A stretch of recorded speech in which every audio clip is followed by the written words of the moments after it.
नमस्कार दोस्तों, स्वागत है आपका आपके अपने यूट्यूब चैनल एचआर क्लासरूम में। दोस्तों, आशा करते हैं आप बहुत ही बेहतर होंगे और अपनी तैयारी बहुत ही अच्छे ढंग से कर रहे होंगे। दोस्तों, यूपीएससी के प्रीवियस ईयर क्वेश्चन लेके मैं आपके सामने आया हूं और ये आपके क्वेश्चन हैं जीएस के सामान्य अध्ययन के। और हमारा इस समय चल रहा है प्राचीन भारत। प्राचीन भारत प्राचीन भारत से जितने भी प्रश्न आपके यूपीएससी ने अब तक पूछे हैं वो सारे के सारे आपको यहाँ देखने को मिलेंगे। ठीक है, कम से कम 30 से 35 क्वेश्चन मैं आपको कराऊंगा और बहुत ही कम समय में 20 मिनट से भी कम समय आपका लेंगे। कहीं पर और आप देखेंगे तो आपको ये 30 से 35 क्वेश्चन कम से कम आपको 1 से 2 घंटे में आपका 1 से 2 घंटा आपका समय ले लेंगे। तो हम काफ़ी जल्दी कराएंगे ये प्रश्न आपको। और आप पढ़िए, जहाँ से पढ़ना है प्रैक्टिस हमारे यहाँ कीजिए, अपने आप का अपना आकलन कीजिए, अपने आप को जांचिए, परखिए। चलिए शुरू करते हैं आज का अपना सेशन। और अगर आपको हमारा ये प्रयास अच्छा लगता है तो चैनल के सपोर्ट के लिए लाइक शेयर सब्सक्राइब जरूर करें। चलिए, 61 प्रश्न है। निम्नलिखित में से कौन सा अशोक के साम्राज्याधीन नहीं था? कश्मीर, गुर्जर, कर्नाटक और कामरूप।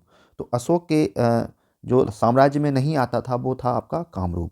कामरूप नहीं आता था। ठीक है, एक अभिलेख है, मास्की अभिलेख। मास्की मास्की अभिलेख है अशोक का। ठीक है, ये आपको कर्नाटक में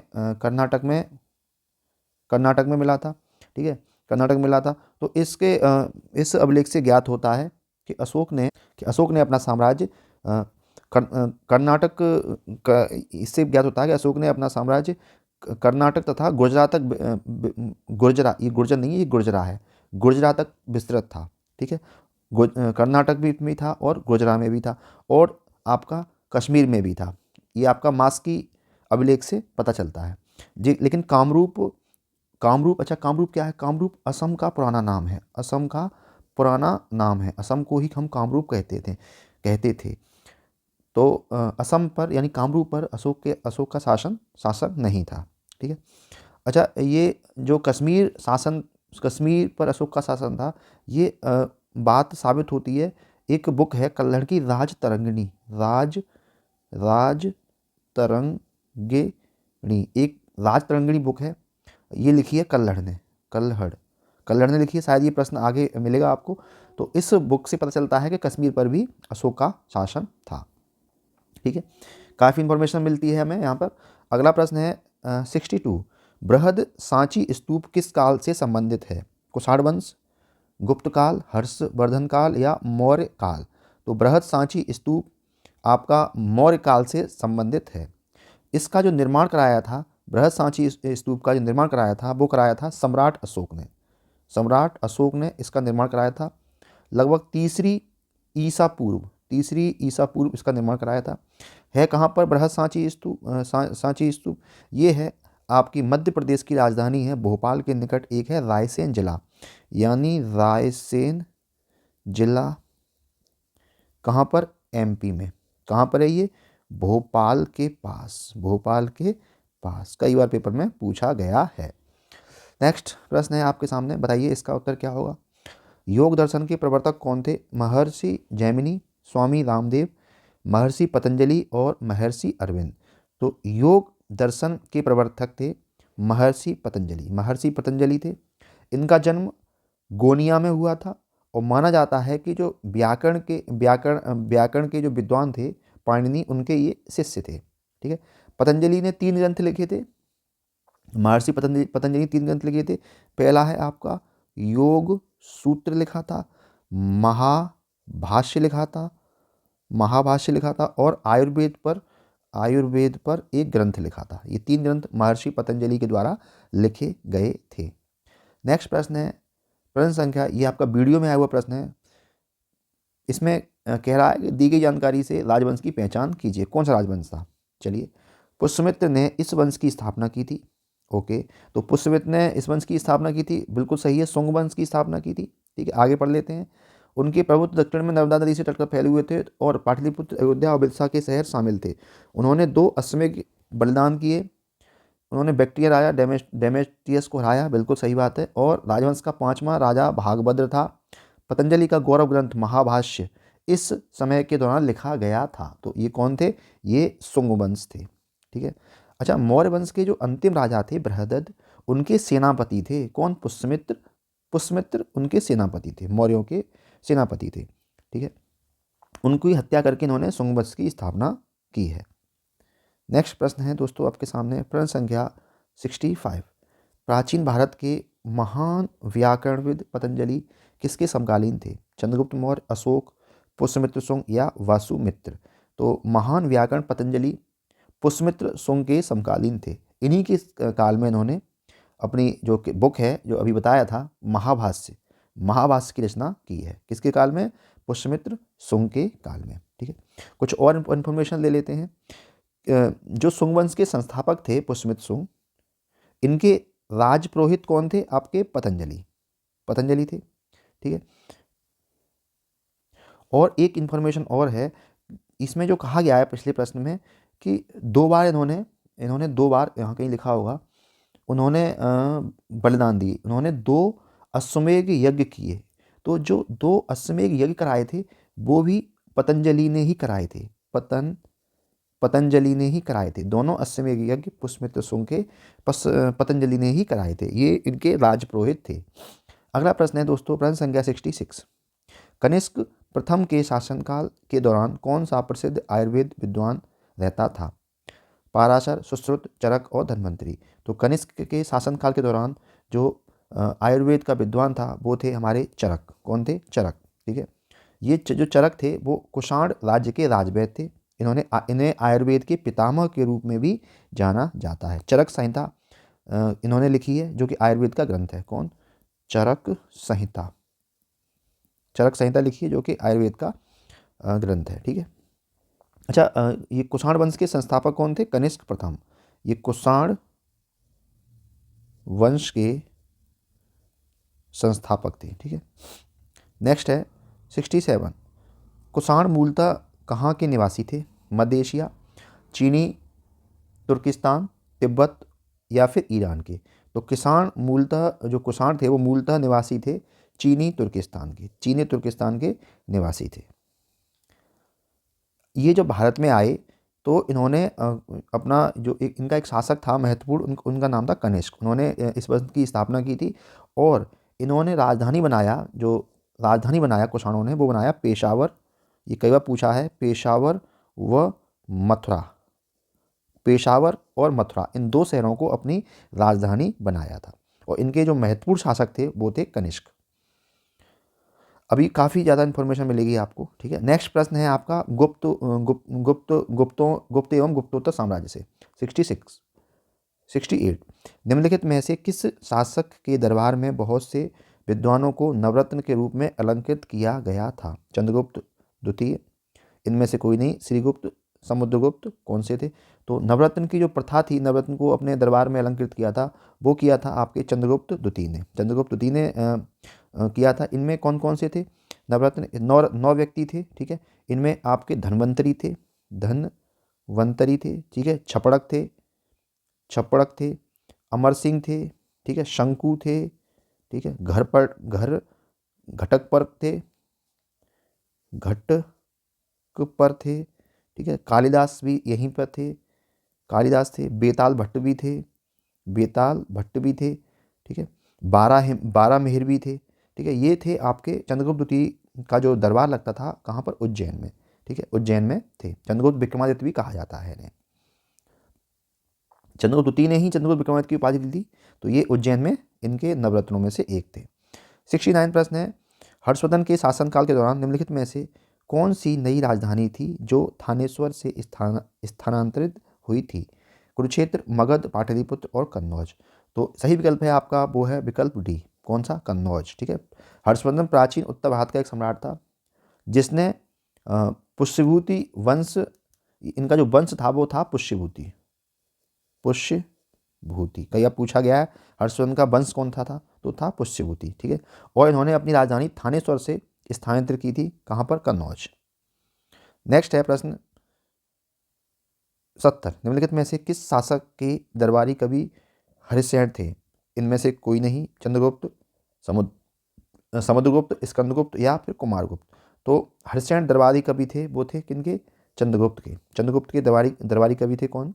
आपके हरिशयन। ठीक है, इनके द्वारा ही, हर्षसेन के ही द्वारा ही एक प्रयाग प्रशस्ति की रचना की गई है। प्रयाग कई बार पेपर में पूछता है प्रशस्ति, प्रयाग प्रशस्ति की रचना की गई है, ठीक है। और आपके चंद्रगुप्त हैं, ये गुप्त वंश के बहुत ही महान शासक रहे हैं और ये चंद्रगुप्त प्रथम के पुत्र थे और उनके उत्तराधिकारी थे। नेक्स्ट है प्रश्न आपके सामने 71, बताइए इसका उत्तर क्या होगा। भारतीय इतिहास में धन्वंतरी कौन थे। चंद्रगुप्त मौर्य के प्रसिद्ध सेनापति थे। चंद्रगुप्त विक्रमादित्य की सभा को सुशोभित करने वाले प्रसिद्ध चिकित्सक थे। हर्ष के समय के एक प्रसिद्ध नाटककार थे। अभी लास्ट क्वेश्चन में भी हमने बोला है कि चंद्रगुप्त विक्रमादित्य के दरबार में नवरत्न रहते थे, ठीक है। उसमें एक आपके धन्वंतरी भी थे, ठीक है। ये एक चिकित्सक के रूप में, शल्य क्रिया के ये प्रवर्तक माने जाते हैं। एक चिकित्सक के रूप में वहाँ पर रहते थे नवरत्नों में। कहाँ पर? उज्जैन में, उज्जैन में चंद्रगुप्त विक्रमादित्य के सभा में। अगला प्रश्न है, देखिए प्रश्न आपका पैट में आया हुआ प्रश्न है। नेक्स्ट है 72 प्रश्न। विक्रम संबंध प्रारंभ हुआ कब हुआ? 57 ईसा पूर्व, 78 ईसा पूर्व, 57 ईस्वी या 78 ईस्वी। तो विक्रम संबंध जो प्रारंभ हुआ वो हुआ था 57 ईसा पूर्व। चलाया किसने था विक्रम संबंध? ये चंद्रगुप्त विक्रमादित्य ने, विक्रमादित्य ने चलाया था, ठीक है। 78 ईसा पूर्व, 78 ईसा पूर्व नहीं, 78 ईस्वी। कब, कौन सा शुरू हुआ था? 78 ईस्वी में शुरू हुआ था आपका शक संवत। शक संवत चलाया किसने? ये चलाया था कनिष्क ने, कनिष्क ने, ठीक है, कनिष्क ने चलाया था। नेक्स्ट प्रश्न है प्रश्न संख्या 73। खगोलविद बाराहिमिर और कवि कालिदास किसके दरबार का हिस्सा थे? विक्रमादित्य, बिंबिसार, बिंदुसार या पृथ्वीराज चौहान। तो बाराहिमिर जो हिस्सा थे वो थे चंद्रगुप्त विक्रमादित्य के। चंद्रगुप्त विक्रमादित्य के दरबार में बाराहिमिर और कवि कालिदास नवरत्नों का भाग थे। ये नवरत्नों के रूप में वहाँ पर रहते थे। नेक्स्ट 74। हर्षवर्धन ने 5 इंडीज़ को अपने नियंत्रण में लिया। इनमें से कौन सा 5 इंडीज़ था? बिहार, कन्नौज, बंगाल, बिहार और जयपुर। या फिर दूसरा पंजाब, कन्नौज, बंगाल, बिहार और उड़ीसा। या तीसरा विकल्प है पंजाब, कन्नौज, बंगाल, उत्तर प्रदेश और उड़ीसा। या चौथा है राजस्थान, कन्नौज, बंगाल, बिहार और उड़ीसा। तो इसमें सही विकल्प हो जाएगा, वो हो जाएगा आपका पंजाब, कन्नौज, बंगाल, बिहार और उड़ीसा, ठीक है। हर्षवर्धन जो थे वो आपके एक पुष्यभूति वंश था, पुष्यभूति वंश था, उसके महान शासक थे, ठीक है। इनके शासनकाल में हेनसांग भी आए थे, हेनसांग आए थे। उन्होंने शिव की ग्रंथ की रचना की थी, हेनसांग आए थे, ठीक है, हेनसांग आए थे। इन्होंने अपनी राजधानी कन्नौज को राजधानी बनाया था। थानेश्वर से स्थानांतरित करके अपनी राजधानी कहाँ ले गए? कन्नौज ले गए। सारी इन्फॉर्मेशन बता देंगे आपको, कहाँ ले गए? कन्नौज ले गए, ठीक है, कन्नौज ले गए। ये एक जो हर्षवर्धन थे एक अच्छे नाटककार और कवि थे। इन्होंने कुछ ग्रंथों की रचना की है, पेपर में कई बार पूछता है। कौन से ग्रंथ हैं? एक ग्रंथ है नागानंद, ये ग्रंथ है एक नागानंद। दूसरा ग्रंथ है इनका रत्नावली। देखिए आप ये कहीं पर कोई में लिख लिया कीजिए, रत्नावली, यहीं से प्रश्न मिलेंगे आपको, रत्नावली। और एक और किताब थी इनकी प्रियदर्शिका, प्रियदर्शिका। ये 3 किताबें थी इनकी, इन्होंने लिखी हैं। ये एक्चुअली नाटक थे, ठीक है। ये 2 किताबें थी और प्रियदर्शिका क्या था आपको? नाटक थे, ठीक है। और इतनी ही इन्फॉर्मेशन आगे और मिलेगी हर्षवर्धन के बारे में। ये कुछ समय बाद इलाहाबाद प्रयागराज में अपना बौद्ध सम्मेलन आयोजन करते थे और वहाँ पर जितनी भी संपत्ति होती थी उसको ये दान कर देते थे। नेक्स्ट है 75 प्रश्न। देखिए जो प्रश्न हमने बोला था, देखो वही आ गया, बौद्ध महासम्मेलन, ठीक है। वह स्थान जहाँ हर्षवर्धन ने बौद्ध महासम्मेलन का आयोजन किया था आपके सामने है, आप बता सकते हो। काशी, प्रयागराज, अयोध्या या सारनाथ। तो सही विकल्प हो जाएगा आपका प्रयाग में। प्रयाग में बौद्ध महासम्मेलन का आयोजन किया जाता था। ये हर 5वें वर्ष आयोजन करते थे, ठीक है, बताया था ना कुछ समय बाद। तो ये 5वें वर्ष यहाँ पर आयोजन करते थे और ये भारी दान करता था। कुछ किताबों में तो ऐसा लिखा गया है कि ये अपना जो भी राजस्व कोषागार था उसको बिल्कुल खाली कर देते थे ये 5वें वर्ष, ठीक है। चलिए प्रश्न संख्या 76। कन्नौज से पूर्व हर्षवर्धन कहाँ का शासक था? इन कन्नौज से पहले उनकी राजधानी कहाँ थी? कौशाम्बी, कुशीनगर, श्रावस्ती या थानेश्वर। तो कन्नौज से पूर्व हर्षवर्धन की राजधानी थी वो थी थानेश्वर। थानेश्वर से राजधानी ले गए थे कन्नौज में। ठीक है, नेक्स्ट प्रश्न है 77। गुप्त काल की प्रसिद्ध महिला शासक कौन थी? कुबेर नागा, प्रभावती गुप्ता, राजश्री या कुमार देवी? तो गुप्त काल की प्रसिद्ध महिला शासक के रूप में जो प्रसिद्ध है वो है आम्ना कौन? प्रभावती गुप्त। ठीक है, प्रभावती गुप्त है ना। ये प्रभावती जो गुप्त थी, गुप्त वंश के शासक चंद्रगुप्त द्वितीय की पुत्री थी। ये थी आपकी चंद्रगुप्त गुप्त द्वितीय की पुत्री थी। कौन? प्रभावती गुप्त थी। इनका जो विवाह हुआ था वो वाकाटक वंश था, एक वाकाटक वंश था। कहाँ था ये? ये आपका महाराष्ट्र में था। वहाँ के एक शासक थे रुद्रसेन थे। तो उनसे रुद्रसेन सेकंड थे। तो रुद्रसेन सेकंड से इनका विवाह कराया था चंद्रगुप्त द्वितीय ने। क्यों कराया गया था? क्योंकि चंद्रगुप्त द्वितीय का जो साम्राज्य था काफ़ी फैला हुआ था, तो वो चाहता था कि दक्षिण में अपनी पुत्री का विवाह करा देगा तो वहाँ पर वो शासन में थोड़ा अपना पैर मजबूत कर सकता है वहाँ पर। ठीक है, तो उसके बाद क्या हुआ कि रुद्रसेन द्वितीय की मृत्यु हो जाती है। तो इनका एक पुत्र था, उनका नाम था प्रवरसेन द्वितीय। उसकी संरक्षिका बनकर प्रभावती गुप्ता ने शासन किया। ठीक है, काफ़ी इसमें पीसीएस में भी काफ़ी क्वेश्चन यहाँ से प्रभावती गुप्ता से बने हैं। ठीक है, नेक्स्ट। अच्छा, ये कुबेर नागा कौन थी? कुबेर नागा चंद्रगुप्त द्वितीय की पत्नी थी कुबेर नागा। ठीक है, नेक्स्ट प्रश्न है 78। 12वीं शताब्दी के प्रारंभ में दिल्ली पर किसका शासन था? तोमर वंश का, खिलजी वंश का, सैयद वंश का या तुगलक वंश का? तो 12वीं शताब्दी के आरंभ में दिल्ली पर शासन था आपका तोमर वंश का शासन था। ठीक है, तोमर वंश का शासन था। और अंगदपाल जो तोमर वंश की स्थापना की थी वो की थी आपकी अंगदपाल ने अंगदपाल ने इसकी तोमर वंश की स्थापना की थी। ठीक है, अच्छा, ये तोमर वंश हैं, ये यही पश्चिम भारत में एक गोत्र है जो जाट, गुर्जर और राजपूत जातियों में पाया जाता है। नेक्स्ट है 79 प्रश्न है दोस्तों। जयचंद के विश्वासघात के कारण पृथ्वीराज चौहान की पराजय हुई। कालांतर में जयचंद कहाँ और कब मारा गया? तराइन 1992, चंदावर 1994, कन्नौज 1194 या इर्पिक में से कोई नहीं। तो सही विकल्प है ये चंदावर के युद्ध में 1994 में जो हुआ था वहाँ पर इसकी मृत्यु हो गई थी।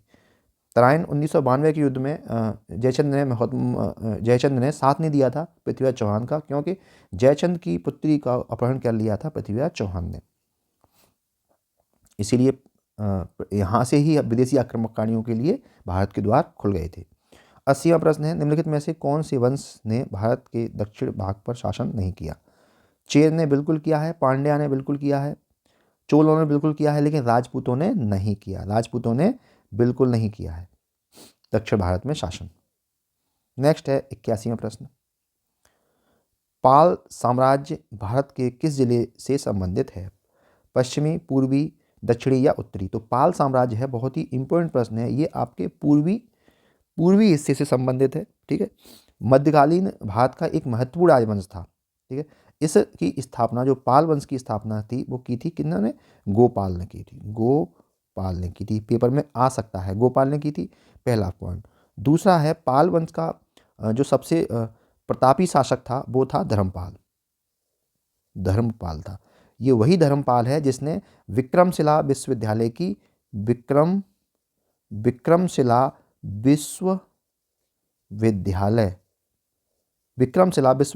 स्थापना की है। किसने? धर्मपाल ने की है।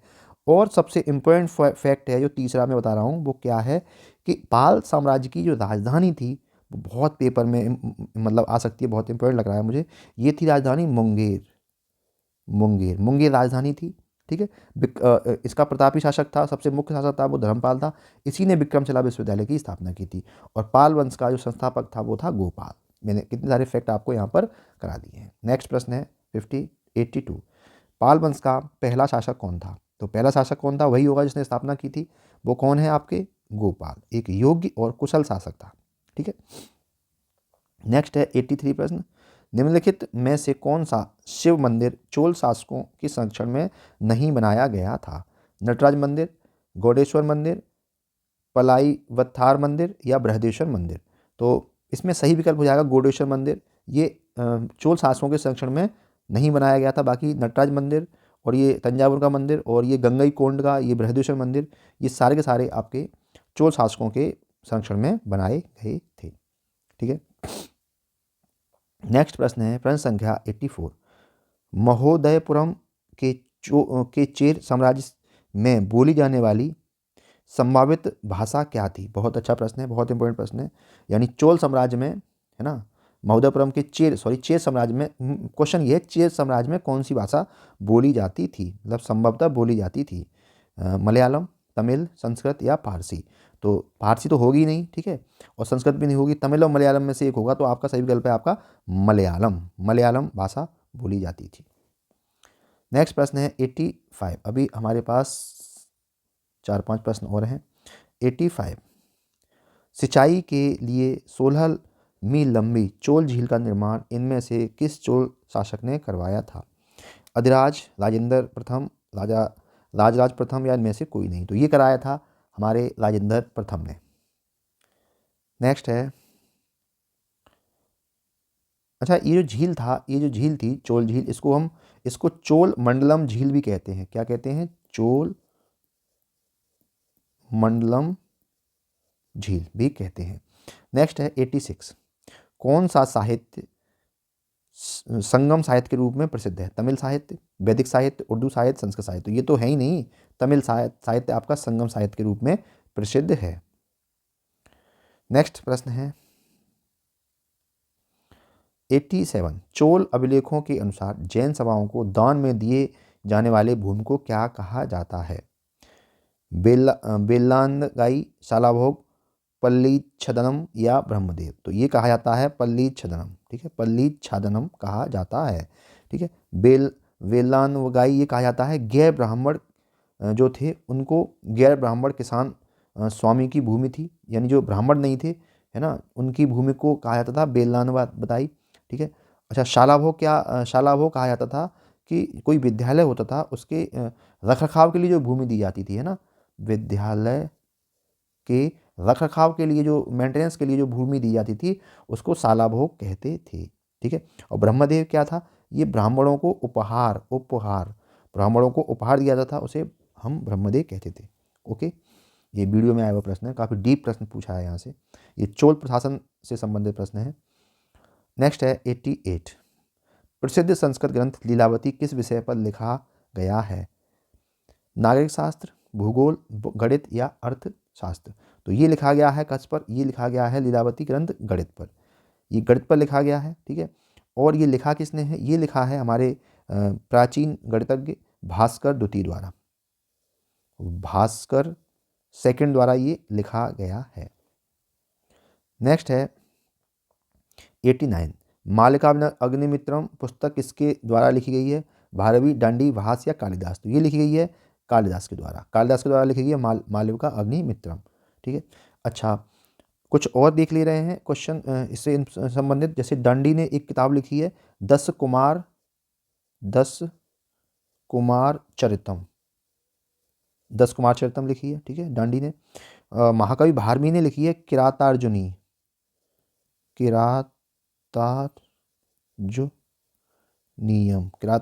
किसने लिखी है? भारवी ने लिखी है। ठीक है, महाकवि भास ने लिखी है स्वप्न बास दत्ता,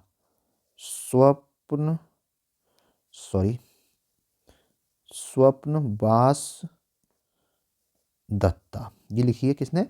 आपके स्वप्न। ठीक है, स्वप्न बास दत्ता ये लिखी है, ये लिखी है भास ने। और कालिदास ने लिखी है मालिकाग्निमित्र। और भी किताबें लिखी हैं, ठीक है, आगे आएगा बता देंगे। देखिए, ये अभिज्ञान शाकुंतलम ये भी लिखी है किसने? ये भी लिखी है हमारे किसने? कालिदास जी ने लिखी है अभिज्ञान शाकुंतलम। ओके, चलिए दोस्तों, शायद इतने ही प्रश्न हैं और बिल्कुल काफ़ी हम जानकारी लेते हुए चल रहे हैं। और अगर आपका कोई सुझाव हो तो आप कमेंट में बताइए, जैसा आप कहेंगे वैसा बिल्कुल करेंगे। और प्लीज़, काफ़ी मेहनत लगती है लेक्चर बनाने में, अगर आपको हमारा ये प्रयास अच्छा लगता है तो चैनल के सपोर्ट के लिए लाइक से सब्सक्राइब जरूर करें। धन्यवाद, मिलते हैं कल, तब तक के लिए जय हिंद, जय भारत।